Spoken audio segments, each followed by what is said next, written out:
Welcome to Manage This, the podcast by project managers for project managers. Every other week, we get together to discuss the topics that matter to you, whether you're in charge of a large team in an international company or leading a small group in a local business. The guiding principles are the same, and we want to share them with you through the eyes of others who are doing the stuff of project management. I'm your host, Nick Walker, and with me are the resident experts, Andy Crowe and Bill Yates. And Andy, talk about experts. We have someone in the studio today who is not only in the thick of managing projects himself, but he teaches others and is involved in numerous community projects. And a really smart guest as well. This is going to be a good one, and I think his passion is going to connect with a lot of our listeners' passions. Well, let's meet him. Roger Duke is the engineering project manager at the Department of Energy's Savannah River site, where he has been for the past 40 years. He's also currently assigned as the Agile coach for the first Agile project there. He holds mechanical engineering degrees from Auburn University and the University of South Carolina. He is an adjunct professor at Augusta University Hull School of Business, teaching project management. He is a newspaper columnist, a conference speaker, and has served as director and officer of more than 10 nonprofit organizations. Roger, welcome to Manage This. Thank you, Nick. Glad to be here. Now, I know one thing that you are involved in is the community. It's important to be involved in the community. How can project managers be involved, and why is that important to you? Well, one thing that I discovered in some of my organizations I worked in is that when you build a board of for a nonprofit, they typically look at things like legal, marketing, businesses that can be sponsors. And when I got in there, I found out that these organizations are great at coming up with ideas and dreams, but they don't know how to implement them. Mm-hmm. And there was a niche for somebody on the board to actually follow through and do something, okay? And that's where the project management approach or significance came in, is that they can come up with the ideas, but you need somebody on the board to actually execute them. And you know, Roger, I've experienced that as well. I've been on fewer than you have, but quite a few boards. And what you have is a lot of passion, and then sometimes they struggle with process. And sometimes they downright resist process, I've found, because it gets in the way of the passion. You know, there's all this energy, all this passion, and project managers can maybe help channel that. There were a couple of big projects that were sitting out there ready for to do, but the sponsors that were supporting were going to take their money away because nothing was happening. Right. You know, and so I just stepped up for one in particular to put a marquee on an historic theater, and it was just a great project, very exciting, big difference, big impact on the community because of its visibility. And that's when I realized project managers need to be on the boards. Okay, you've got to have somebody with that perspective on how you're going to actually execute and make something happen. And it just grew from there. And so as I got more involved in the community and different organizations, I would just take on projects at each of those, and it really could make a difference. So. One of the things that we talk about in the role of project managers get things done. You know, we've had PMs sit in here and talk about, well, my CEO had a vision, but I had to come alongside and get that vision and break it down and then recruit a team and get it done. So that's a great point. And it also ties into one of our core values here at Velociteach, and that is community service. So I applaud your efforts in your local community to get things done. Yeah, it's been a lot of fun. It's made a lot of difference. That's the other thing about community service. It's a great balance for work and life. Okay, you spend all day working and making a difference at your company, but you can use community service to address passions and purposes that you can't get at work, and that's where I've really discovered the beauty of community service. You know what, Roger? Bill mentioned that one of our core values is community service, and so the way we implement that at Velociteach is we ask every employee to give 5% of his or her work time to a nonprofit, and they can do that without approval from a manager. So you want to take one day a month and go volunteer somewhere, you can do that. And ideally it's a local not-for-profit, although we don't impose that. And ideally we use our project management skills in some way. Now, sometimes we just pack lunches for at need people in the community, but if we can get involved and use our project management. So Bill and I are involved right now with a not-for-profit in the area and trying to help them organize a big project that they're doing as a fundraiser, things like that. But I got a question for you. Okay. And my question's this. When you're working with not-for-profits, you've been on 10 boards, you're working with volunteers a lot of times, and you're in this situation where you're leading volunteers. That's a different situation than being at the Department of Energy and having a staff. Talk about that difference a little bit and how you've found success there. Well, first of all, nonprofits are not going to be successful without a strong volunteer support. Okay, so you need to treat them special. Right. And I like your approach about asking your employees to give time, not money, okay? Because time, it's one of the things I think is the most important resource. It's much more important than money because everybody has it. But the bad news is you only have so much of it. So you got to use it and apply it appropriately to get the most out of it. So volunteers, like I said, they're critical. And the way that the way that I approach a volunteers, first of all, is I make sure that I don't ask them to do something unless they are good at it and enjoy it and can contribute. So we want to make sure that when we give them an assignment or ask for volunteers, that they want to do it. And I'm a real believer in strengths-based management, and so understanding what people are good at and what they like to do is real important. So we'll talk to them and ask them, what do you like to do? What are you good at? And that at least gets them volunteering on activities that they like. And that's the first thing. But we hope they recognize a purpose for what they're doing. Mm-hmm. So whether it's associated with the mission of the organization or with the task at hand, we want them to feel like they have a purpose. And we'll ask those questions. If they're passionate about it, that's just a plus, okay? All right. But finding that perfect volunteer has that combination of purpose and passion, and we really try to do that. I want to ask you, Okay. you said you take your project manager hat into the community service arena. I was just wondering if it works both ways. Are you able to glean things from your experience with the nonprofits, the passion, and sort of take that back into your project management world? I have gotten to the point now where I look for opportunities in everything I do. So whenever I get an assignment, regardless of what it is, there's probably an opportunity associated with it. And so I really just think about that, okay? And so if there's a way to find an opportunity that supports one of my passions or my purpose, okay, then I'll take that opportunity and bring it into my project management world and say, okay, what initiative, what activity, what project can I create that allows me to achieve that opportunity? And it just kind of all connects. But staying focused, for me personally, staying focused on making opportunities into reality, that's a project. It's my own product, service, and result, if you will, that I go out and try to do. And I just call them opportunities or moments or memories or whatever. And that's how I have taken what I get associated with and then weaving it into project management. I love project management. It's what I like to do.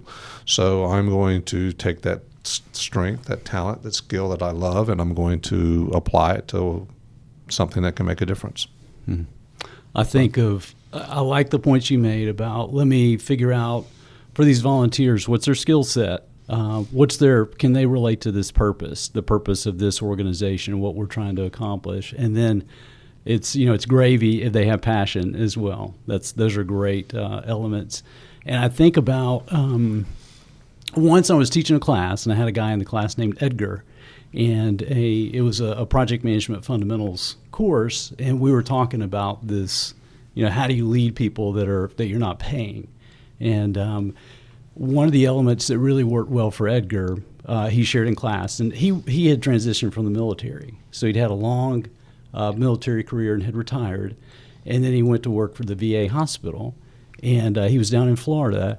and he was responsible for a group of volunteers. And some of these are kids who've gotten in trouble with the law, and now they're having to put in community service hours. And so he had a very different strategy for them than he did for individuals like us who may, be there volunteering for a different purpose. So, I think it aligned with what you said. Edgar would figure out what's their point of passion, why are they here, and then really try to dive into that with them to see how are they contributing, what are they getting from this. And I thought that was a nice point there, is we're trying to figure out how do we get people to invest in and buy into our projects. Well, people like doing things that they're good at, and they like doing things that they feel good about doing. Right. So if you're leading a group of volunteers, to me, that's what you should focus on. How do you make them feel good about what they're doing? So they feel good about themselves. And to do that, though, they have to find out about them. Mm-hmm. Okay. Right. You can't just treat them as a group. You have to treat them as individuals. Yeah. Yeah, and I think that to dive into that deeper, Roger, I think for Edgar, that's where he felt the key to success was figuring out for each individual who's participating in this project, whether they're a volunteer or it's someone being paid. Mm-hmm. What is their skill set? Yeah, but then what is their connection point? How do they feel like they can be successful in helping in this endeavor? And it's fun for me to think, because again, military background. He said, this used to be no issue at all. You just look at somebody's shoulder and go, okay, do I need to listen to this guy or not? Do I need to do what they say? And so now he's got people that are, they may have no connection at all. They may be working community service hours or not. Something interesting with this, Bill, it gets into is something you and I have discussed quite a bit, of this idea of task-oriented versus relationship-oriented. Yep. And, contingency theory says you really have to be able to move back and forth between those two things to be an effective leader or effective manager. I think when I'm listening to Roger, my brain is kind of going through a lot of things. I'm on the board of entrepreneurial incubator, and I'm on the board of a symphony right now in town, and so I'm very passionate about both of those things. But I'm listening to you talk and realizing, it really is important to connect people to that mission. But you got to get to know individuals. You can't look. It's not a one size fits all. Mm. That's right. I mean, when you use the word volunteer, that is singular, not plural. Okay. Mm-hmm. And that's the way you have to look at it. My wife calls me a simple, complicated man. Okay. And when I was raising my kids, I had two things that I wanted them to learn. One was to know right from wrong and pick good friends. Mm-hmm. Okay.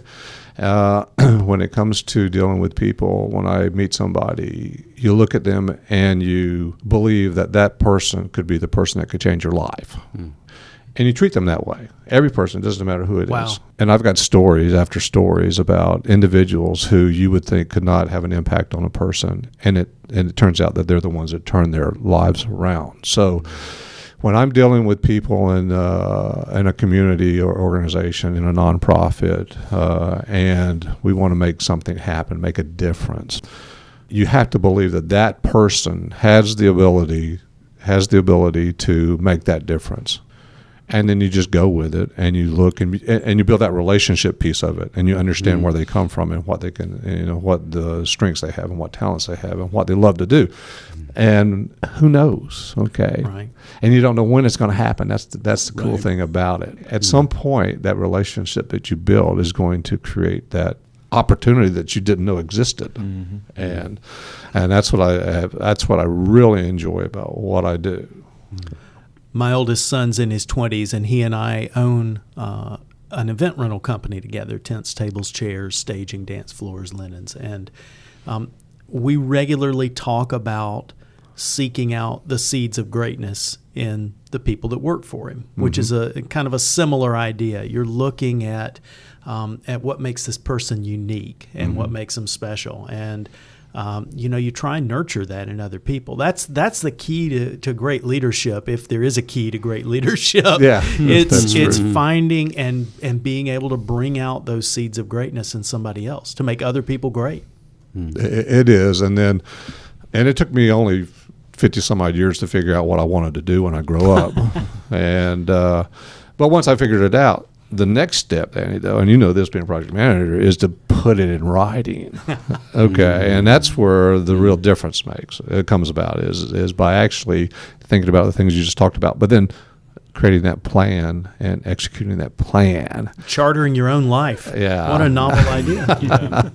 And, I used to think, right, having a vision and all that, I thought it was kind of hokey, but after some experiences with not being able to figure out what I want to do, it didn't happen until I wrote it down. So I guess if there's one message I want to leave with your listeners is that a vision without a plan is just a dream. That's my favorite saying. And what that means to me is that you can have all the visions, you can have all these ideas, you can have all these things, and find out these things about the people that you're talking about. But if you don't write it down and you don't create that plan, it's not going to happen. I like that. A vision without a plan is just a dream. I don't know who said it. I might turn it around and say a plan without a vision is just a to-do list, right? Okay, that could be. That's right. That's right. So anyway, that probably has made the biggest difference in me in the last 5 years is actually writing out what I wanted to do. Yeah. Okay. That's creating huge. that plan. It is huge. That's why there's 24 processes in planning. Okay. Right. Planning's so heavy. I knew we stayed in here long enough. The PMBOK nerd. It's there. Yeah. I want to shift a little bit. Okay. There's a particular project Yes. that you've been instrumental in that Yes. I applaud what you've done. I applaud the momentum you've gotten behind it. And it's gotten a lot of attention. Yes, it's within growing. the PMI community. And that's Project Gratitude. Right. Tell us a bit about that. Well, it goes back to that concept, matching passion with purpose. And at our chapter in Augusta, we took a survey and identified that military outreach was the number one community outreach program that we wanted to support. And of course, being a military community, we have a lot of people that are passionate about it. So our chapter jumped on that topic as our community outreach focus. The Project Gratitude concept came about because, for me personally, my dad was in the military, forced to retire early, couldn't find a job, and I think that impacted the rest of his life, okay, in a negative way. And so for me personally, as his son, I said I wasn't going to let that happen to anybody else if I could. I was going to help somebody, if they were getting out of the military, to find a job. And it turns out that the skill sets the military folks have are project management skill sets. Yes. So it's an absolute perfect match, and a perfect match is what I like to do. So the chapter decided that we were going to create a project, okay, to help the military folks that are transitioning into civilian life have better opportunities, and with a focus on project management. And so Project Gratitude came about, and there are lots of initiatives that are to help the military do that. But I mean, I talked earlier about how you don't know when meeting somebody is going to result in opportunities. Well, I had the fortune of meeting Joel Neeb from Afterburner, okay, the local Atlanta Thor, Yeah. yes. I believe he was one of your podcasts. He sat right where you're sitting. And anyway, I met him and we started talking, and I realized that his company was the perfect model for military folks transitioning into civilian life. Yeah. And that's one of his company's values, is to help that. So that was where a relationship turned into an opportunity. We created a very comprehensive program there to help our local military folks transition. Worked with Afterburner to come and do a fundraiser. So we wanted some seed money. So Murph, the CEO, came and spoke at our chapter, and we raised some money. So now we're off and running with a program. We've got a little over 20 candidates currently from the Augusta area that we are helping educate on project management, train them on project management, mentor them on project management, certify them, and ultimately find them a job. We've collaborating with a local recruiting company. So we're not only helping them on the front end get ready for the interviews, but we're also helping them on the back end actually find the jobs. So we're working that program right now, and we're going to present it at the PMI conference in Chicago. And we're real excited about it, and it's just taken off, and it's going great. There's such a need out there for this. We don't have to go out and find candidates. They're finding us. Okay. So our job is just educating them and providing them the opportunities they need to find employment in project management. So we're real excited about it, and it's going to be a good project. And there's so much success there based off you identified the passion point for your community, the local PMI chapter, and it happened to align perfectly with yours. Correct. And so through that, you're able to get people that have a great skill set and are able to dedicate time and resources to this effort. So well done. That's right. So we don't have trouble finding volunteers. Yeah. Because we went at it from that angle, matching the passion with the purpose. Right. And so it's going to be a good project. We're real excited about it.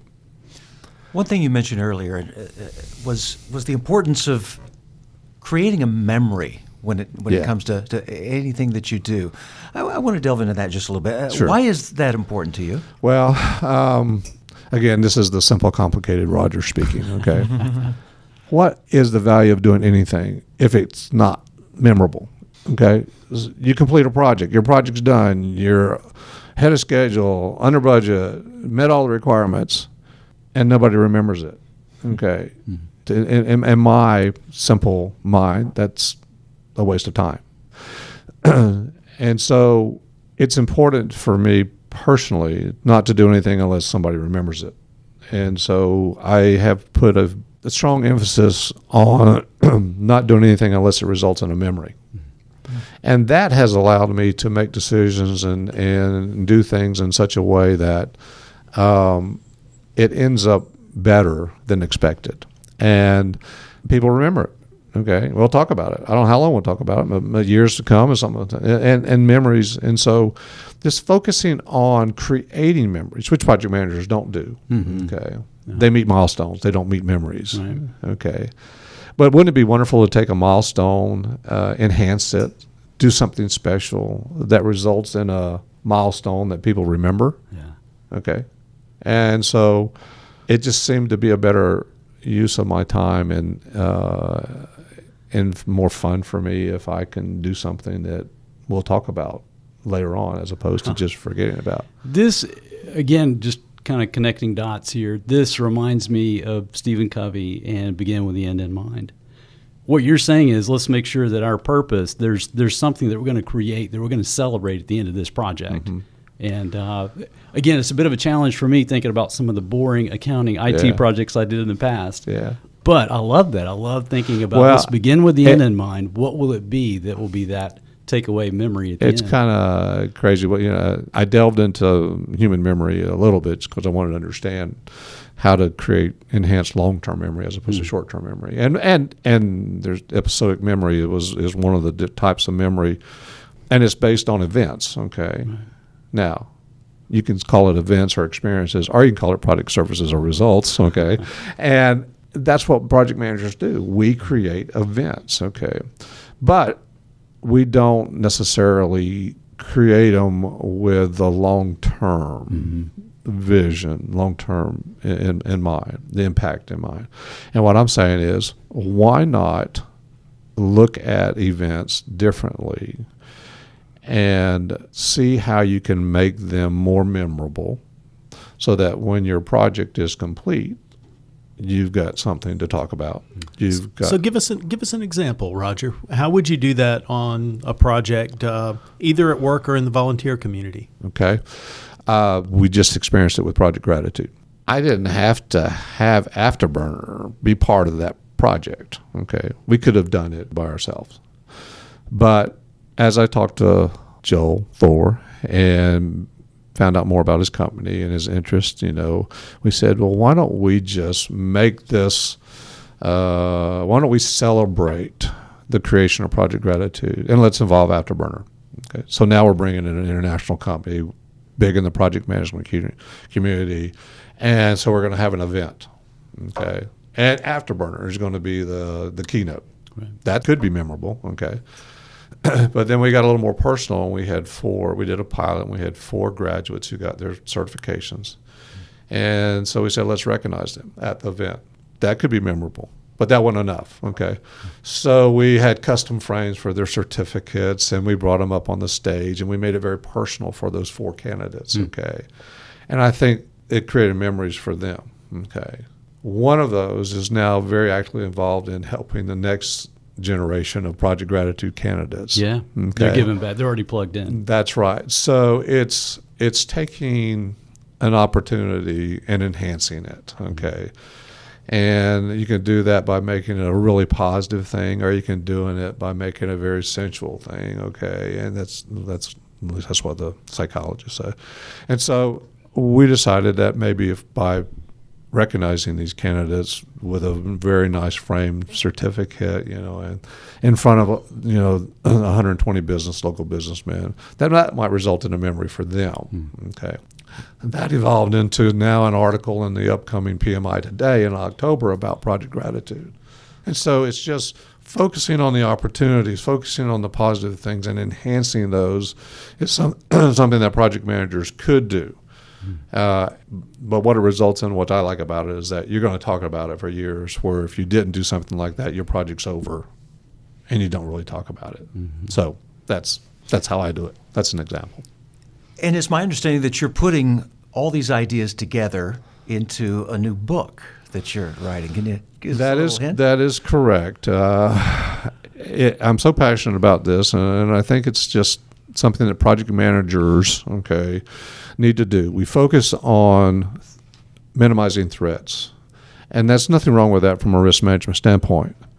But I think we don't focus enough on maximizing opportunities. Okay, and a moment is nothing more than an opportunity. Okay, and so what I'm promoting is that project managers create more of a balance when they do their risk management, and don't just focus on threats. Because if you think about it, let's suppose you minimized and avoided every threat associated with your project. When you're done, you're hoping you're going to get praised for doing nothing. Okay? Right. What I'm suggesting is that you balance that, and that you also get praised for actually accomplishing something. And the way to do that is to make it memorable. So taking those moments, identifying those moments, and enhancing those and making memories out of those, I think, is going to make a huge difference in the success of projects. Well, hopefully we have made a memorable moment here today with you, Roger. And maybe to help you remember it a little bit better, we have a gift for you, the Manage This coffee mug there. Thank you very much. I love coffee. I had a discussion with Andy about this and about coffee before, and there's nothing better. The only problem is my wife, I don't have any extra space for this, so I'm going to have to clear out some of her cups to put my cup in. She'll understand. She'll understand. Thank you very much. Complicated man. Roger Duke, thank you so much for joining us here on Manage This. Absolutely my pleasure. Andy and Bill, thanks for your expertise and your perspective as always. A reminder to our listeners that we have just given you a gift as well. All you have to do is claim it. You receive free PDUs just for listening to this podcast. To claim your professional development units toward your recertifications, go to velociteach.com and select Manage This Podcast from the top of the page. Click on the button that says Claim PDUs and just click through the steps. That's it for us here on Manage This. We hope you'll tune back in on November 7th for our next podcast. In the meantime, you can visit us at velociteach.com/manage this to subscribe to this podcast, to see a transcript of the show, or to contact us. And tweet us at manage_this if you have any questions about our podcasts or about project management certifications. We love hearing from you. That's all for this episode. Thanks for joining us. Until next time, keep calm and manage this.